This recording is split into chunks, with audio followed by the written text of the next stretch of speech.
Dear student, आज का हमारा वीडियो लेक्चर है fluid and electrolytes balance and imbalance, जो कि पैथोफिजियोलॉजी थर्ड सेमेस्टर का यूनिट नंबर 5 है। तो आज की वीडियो लेक्चर में हम एक्सप्लेन करेंगे कि फ्लूइड एंड इलेक्ट्रोलाइट्स क्या होते हैं, हमारे बॉडी का कितना पार्ट जो है वो फ्लूइड एंड इलेक्ट्रोलाइट पे मुश्तमिल होता है। इसके बाद फ्लूइड एंड इलेक्ट्रोलाइट हमारे बॉडी में किस मैकेनिज्म के थ्रू ये बैलेंस रहते हैं, अगर इनमें इम्बैलेंस आ जाए तो इससे क्या क्या प्रॉब्लम होती हैं।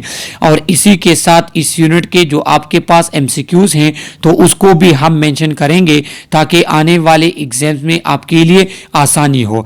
सबसे पहले एक बात मैं आपको बताता चलूं कि कोर्स ग्रिड में यूनिट नंबर 5 का नेम है फ्लूइड एंड इलेक्ट्रोलाइट। तो उसमें आपके 3 लेक्चर्स बनते हैं। एक लेक्चर ये है जिसका नेम है fluid and electrolyte balance and imbalance, तो इसको हमने लेक्चर नंबर 1 का नेम दिया है।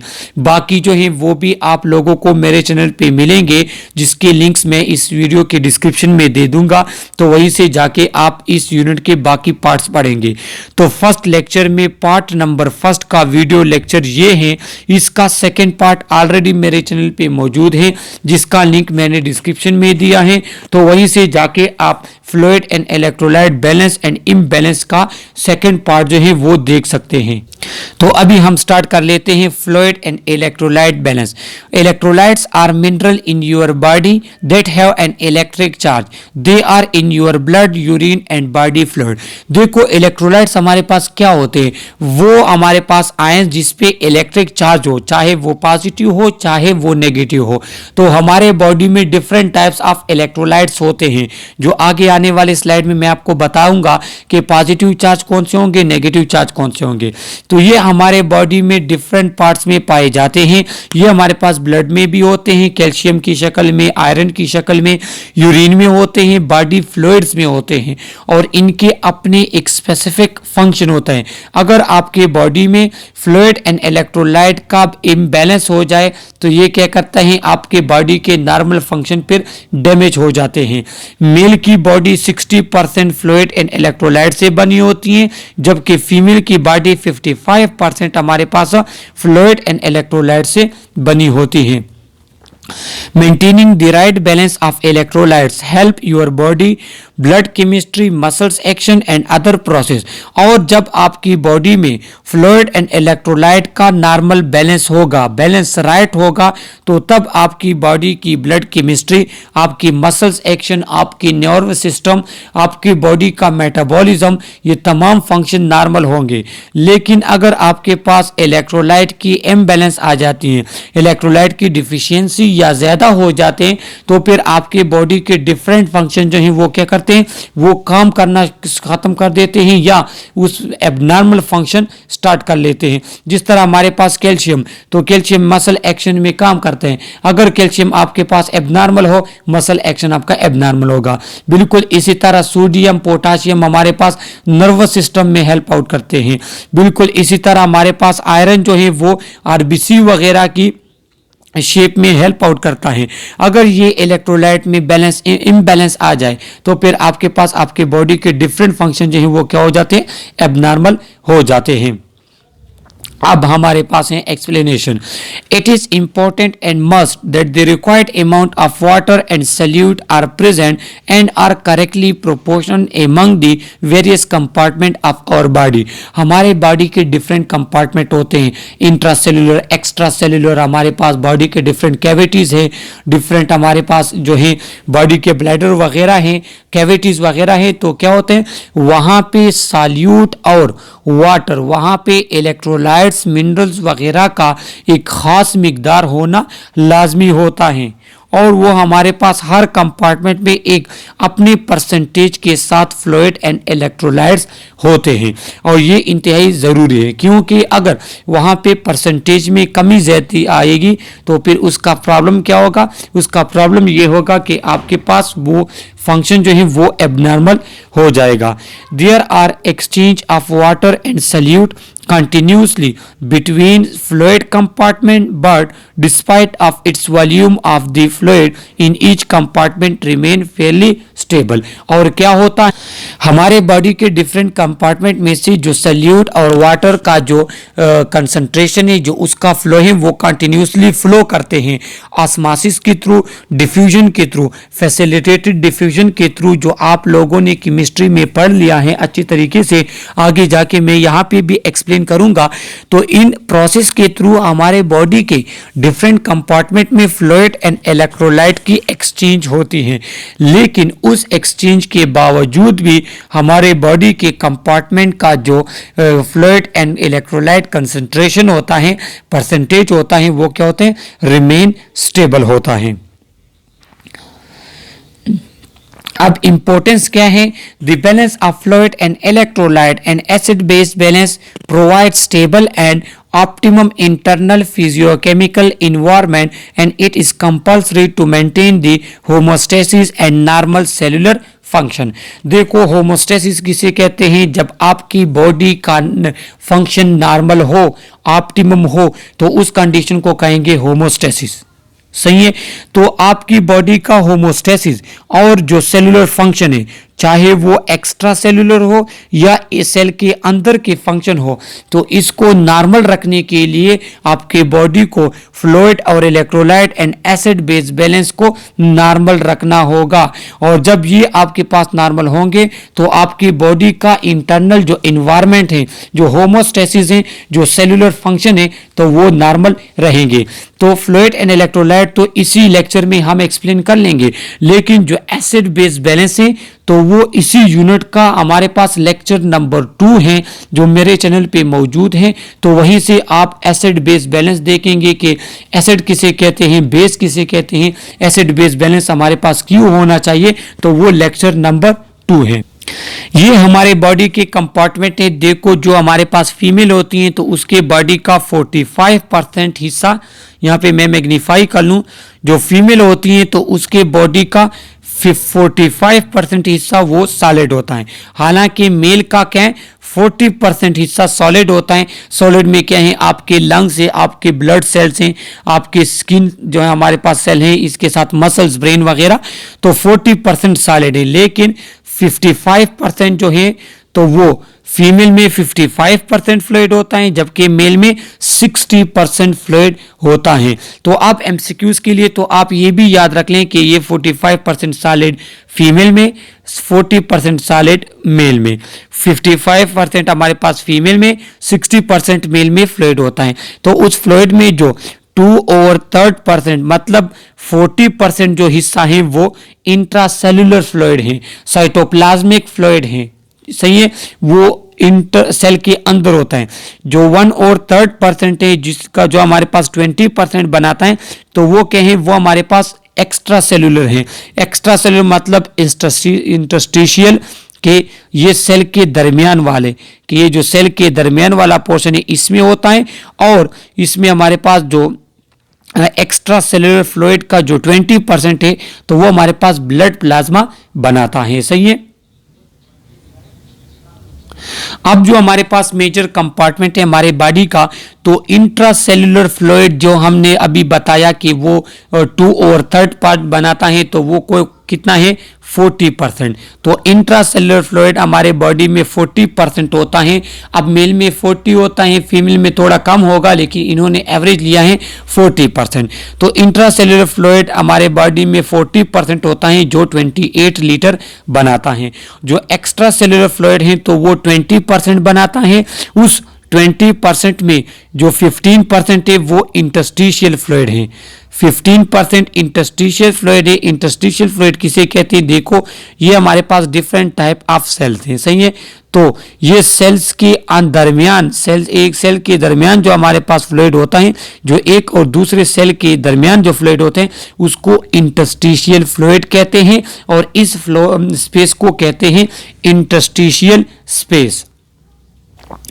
और जो हमारे पास 5% ऑफ एक्स्ट्रा सेलुलर फ्लूइड वो हमारे पास क्या है, वो इंट्रावास्कुलर जो ब्लड प्लाज्मा आपके पास बनाता है वो 5% है। तो ये परसेंटेज आप एमसीक्यूज के लिए याद रख लें, क्योंकि इससे एग्जाम में आपके पास एक एमसीक्यूज लाजमी आता है। इसके बाद हमारे पास transcellular fluid, transcellular fluid A1 से लेके 2% तक, 1 to 2% हमारे पास ट्रांससेलुलर फ्लूइड होता है कि सेल्स के दरमियान जो कैविटीज होती हैं उनके अंदर। तो वो कौन सा है, वो साइनोवियल पेराटोनियल कैविटी में सीरिब्रोस्पाइनल फ्लूइड हमारे पास जो है। इसके बाद जीआईटी सेक्रेशन, स्वीट पसीना, urine, pleural, pericardial and intraocular fluid जो हमारे पास होता है। तो ये क्या है, ये हमारे बॉडी के फ्लूइड कंपार्टमेंट्स हैं। तो ये आप एमसीक्यूज के लिए इस स्लाइड्स को याद रखें।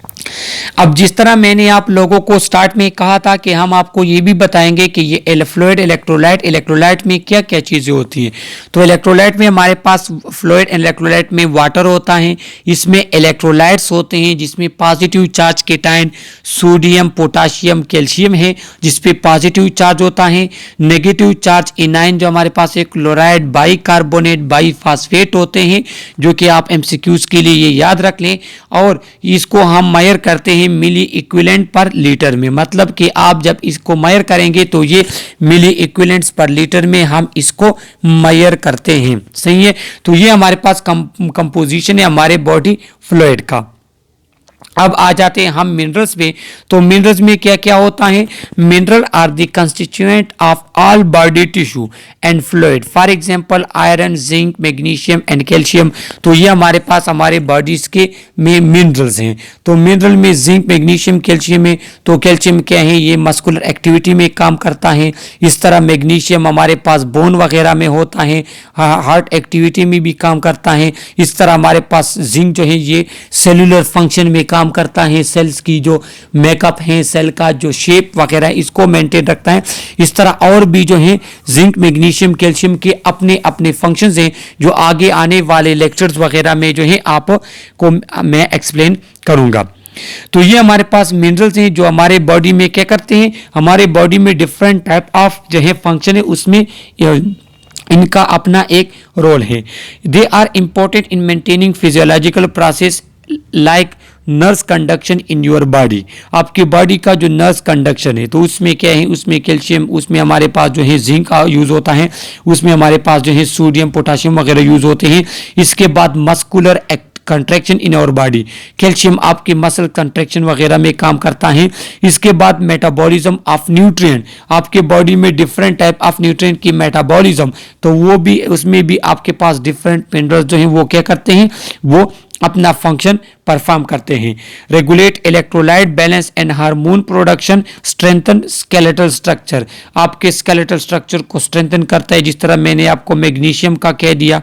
इसके बाद आपकी बॉडी के फ्लूइड, इलेक्ट्रोलाइट्स, हार्मोन प्रोडक्शन, तो आपके बॉडी के जो मैक्सिमम फंक्शन है वो किससे कंट्रोल होते हैं, वो मिनरल से कंट्रोल होते हैं। इसी वजह से जब आपके पास जिंक की कमी आ जाती है बॉडी में तो फिर क्या होता है, आपके पास सेलुलर फंक्शन कम होना शुरू हो जाता है, आपकी जो है सेल डेथ वगैरह स्टार्ट हो जाती है। मैग्नीशियम की कमी होगी, स्केलेटन आपका कमज़ोर होगा, आपकी मस्कुलर एक्टिविटी आपकी कमज़ोर होगी। कैल्शियम भी बिल्कुल इसी तरह आपकी मस्कुलर एक्टिविटी वगैरह में फंक्शन करते हैं। तो ये हमारे पास क्या है, मिनरल्स हैं हमारे बॉडी में जो कि फ्लूइड एंड इलेक्ट्रोलाइट का एक हिस्सा है।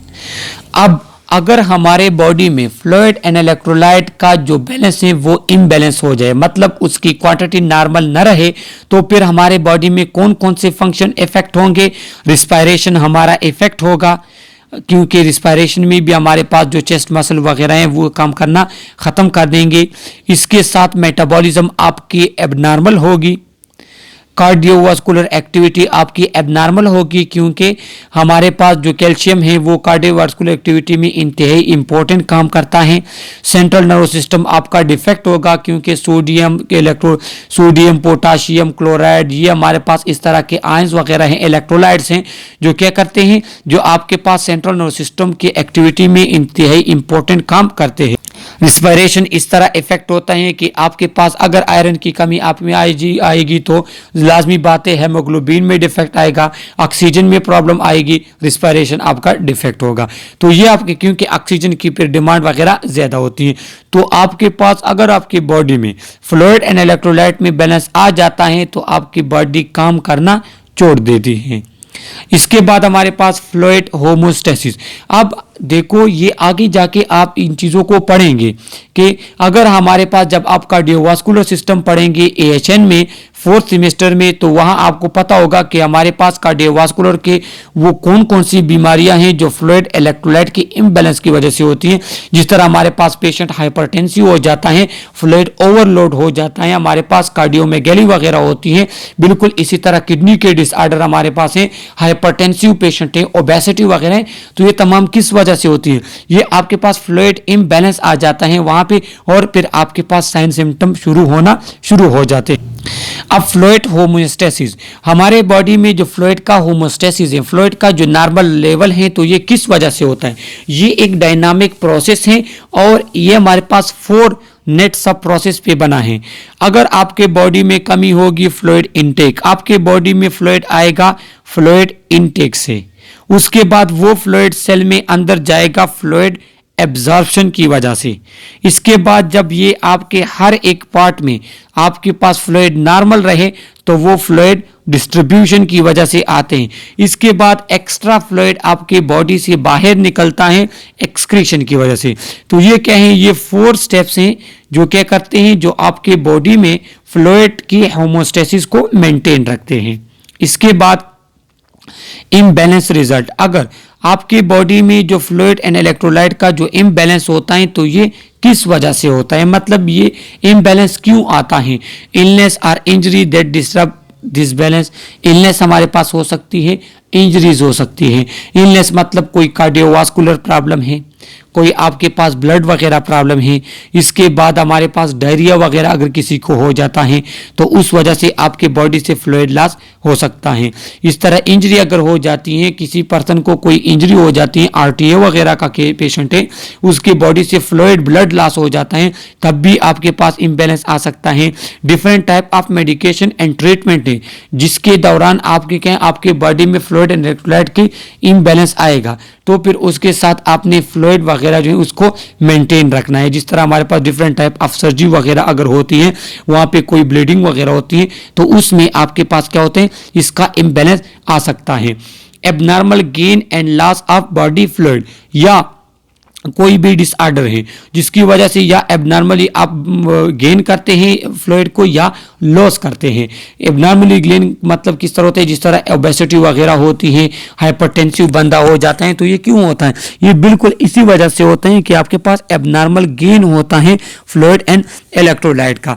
बिल्कुल इसी तरह किडनी वगैरह डिजीज में भी इस तरह होता है कि क्या होते हैं कि आपके पास फ्लूइड वगैरह की रिटेंशन होती है, फ्लूइड आपके बॉडी में होता है, स्वेलिंग वगैरह इसमें आ जाती है। डाइटरी रिस्ट्रिक्शन की वजह से भी होती है कि अगर कोई पेशेंट जो है, जिस तरह हमारे पास प्री ऑपरेटिव पेशेंट होते हैं, तो उसके लिए क्या होता है, उसके लिए हम बाहर से फ्लूइड देते हैं। वो इसलिए देते हैं क्योंकि वो हमारे पास एनबीएम पे होता है। एनबीएम मतलब नथिंग बाय माउथ, उसको हमने रिस्ट्रिक्ट किया होता है कि आपने 4-5 घंटे जो है खाना पीना रिस्ट्रिक्ट करना है। तो फिर इस दौरान क्या होते हैं, इस दौरान या इसके बाद उसको क्या लगते हैं, उसको हम आईवी फ्लूइड देते हैं ताकि उसका बॉडी का जो है वो बैलेंस रहे। लेकिन अगर कोई डाइटरी रिस्ट्रिक्शंस पे है, उस दौरान भी उसका जो है बैलेंस वो एबनॉर्मल होगा। इसके बाद अगर फ्लूइड इनटेक और आउटपुट में प्रॉब्लम आ जाए, इनटेक ज़्यादा हो आउटपुट कम हो फिर भी इम्बैलेंस, इनटेक कम हो आउटपुट ज़्यादा हो फिर भी इम्बैलेंस, तो ये हमारे पास वो कंडीशन है जिसकी वजह से आपके पास फ्लूइड बैलेंस इम्बैलेंस आपके पास आ जाता है। अब हमारे पास फ्लूइड एंड इलेक्ट्रोलाइट बैलेंस के कुछ कॉन्सेप्ट्स हैं जो आपके पास न्यूट्रल बैलेंस मतलब सिंपल बैलेंस जो हमारे पास है, तो इसका मतलब क्या होता है कि आपके बॉडी के डिफरेंट पार्ट्स का फ्लूइड क्या है, वो बैलेंस है, नॉर्मल है। अगर पॉजिटिव बैलेंस होगा तो इसका मतलब क्या होगा, इसका मतलब ये है कि इनपुट आपका एक्सीड है आउटपुट से। अगर आपको कहे कि इस पेशेंट का जो है पॉजिटिव बैलेंस है फ्लूइड एंड इलेक्ट्रोलाइट का, तो इसका मतलब क्या होगा, इसका मतलब ये होगा कि ये ज़्यादा फ्लूइड ले रहे हैं लेकिन आउटपुट इसका कम है, फिर इस कंडीशन में पेशेंट हाइपरटेंसिव वगैरह का जा सकता है, एडिमा वगैरह उसको हो सकता है। इसके बाद नेगेटिव बैलेंस। नेगेटिव बैलेंस किसे कहते हैं कि अगर आपके पास किसी पेशेंट का आउटपुट ज़्यादा हो लेकिन इनपुट कम हो, वो फ्लूइड ज़्यादा ले लेकिन फ्लूइड उसकी बॉडी से कम जाए, वो फ्लूइड कम ले लेकिन उसके बॉडी से फ्लूइड ज़्यादा जाए, तो इसको कहते हैं नेगेटिव बैलेंस। और इस तरह इस पेशेंट के बॉडी में फ्लूइड इलेक्ट्रोलाइट की कमी होती है। फिर अब यहाँ पे एक इम्पॉर्टेंट स्लाइड है एमसीक्यूज के लिए, आप याद रख लें कि जो हमारे बॉडी में वाटर गेन होता है वो कहाँ से होता है, वो हमारे पास 200 ml मेटाबॉलिक से, इंजेस्टेड फूड से 700 ml, और हमारे पास जो लिक्विड हम लेते हैं 1600 ml वहाँ से होते हैं। तो ये तमाम आपके पास क्या है 2500 लीटर ml जो है ये आपके पास बनाते हैं, जो कि आपके पास 2.5 लीटर बनता है। ये टोटल बॉडी का जो वाटर है। इसके बाद जो हमारे बॉडी से वाटर लॉस है, अब जो गेन होता है तो लॉस भी तो होगा ताकि बॉडी का जो फ्लूइड इलेक्ट्रोलाइट है वो बैलेंस रहे।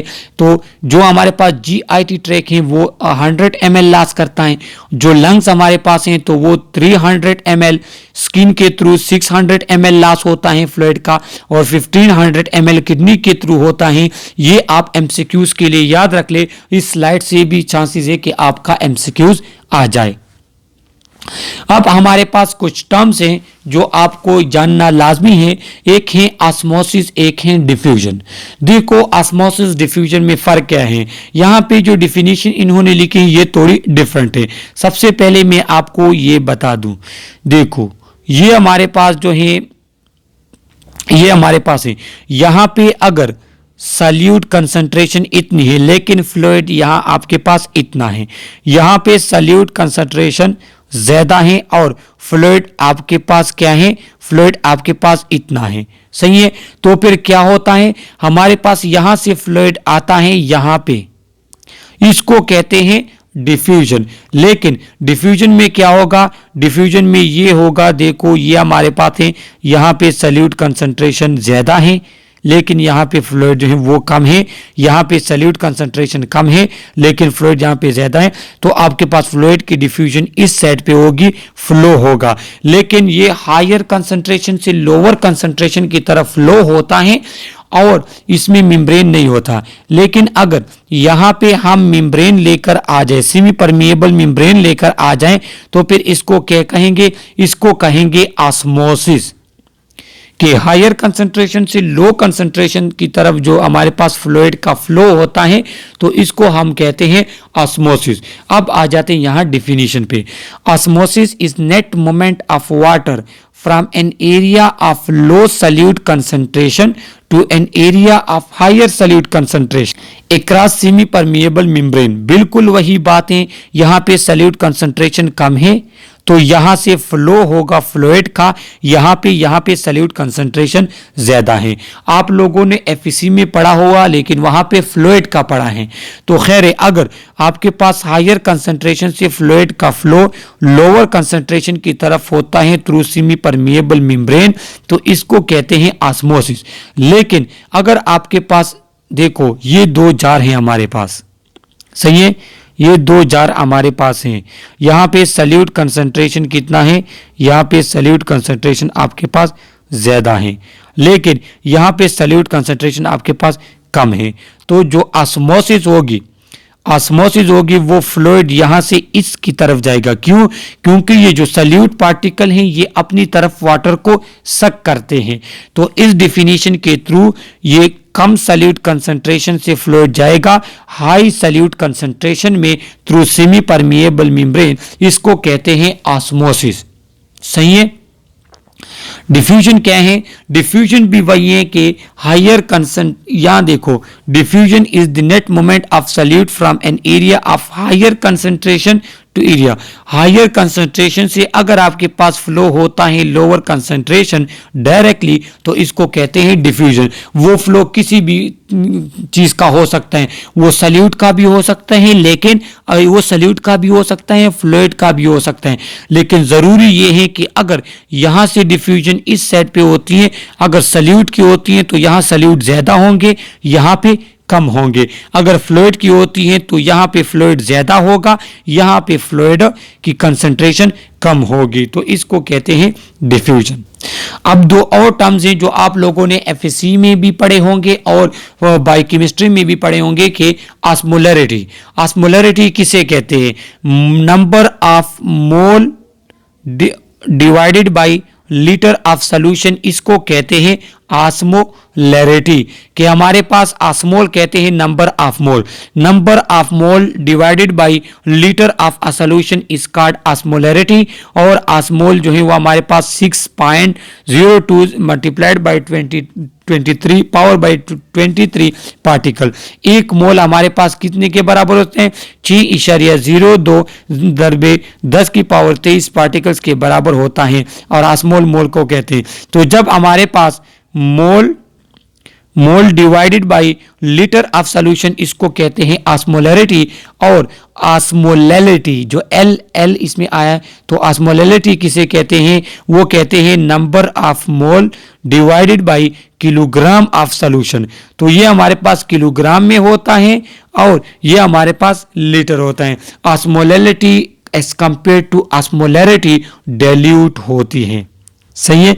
इसमें इसका वेट जो है वो ज्यादा होगा एज कंपेयर टू दिस, सही है। इसके बाद ऑस्मोलरिटी कहते हैं ऑस्मोलर। एक का अगर एक आपके पास फ्लूइड है उसमें सॉल्यूट कंसंट्रेशन ज्यादा है, मतलब ये मेरे पास दो कंटेनर हैं 1 लीटर के, यहाँ पे जो है सॉल्यूट पार्टिकल क्या है? यहाँ पे सॉल्यूट पार्टिकल हमारे पास ज्यादा है, यहाँ पे सॉल्यूट पार्टिकल हमारे पास कम है, तो ये ज्यादा ऑस्मोलर है एज कंपेयर टू दिस। इसकी ऑस्मोलरिटी ज्यादा है, इसकी ऑस्मोलरिटी कम है। तो ये हमारे पास ऑस्मोलरिटी था और ऑस्मोलैलिटी। ये first lecture fluid and electrolyte balance imbalance का फर्स्ट पार्ट था। इसका सेकंड पार्ट ऑलरेडी मेरे चैनल पे मौजूद है, जिसका लिंक मैंने डिस्क्रिप्शन में दिया है, तो वहीं से जाके आप इस लेक्चर का सेकंड पार्ट जो है वो देख सकते हैं।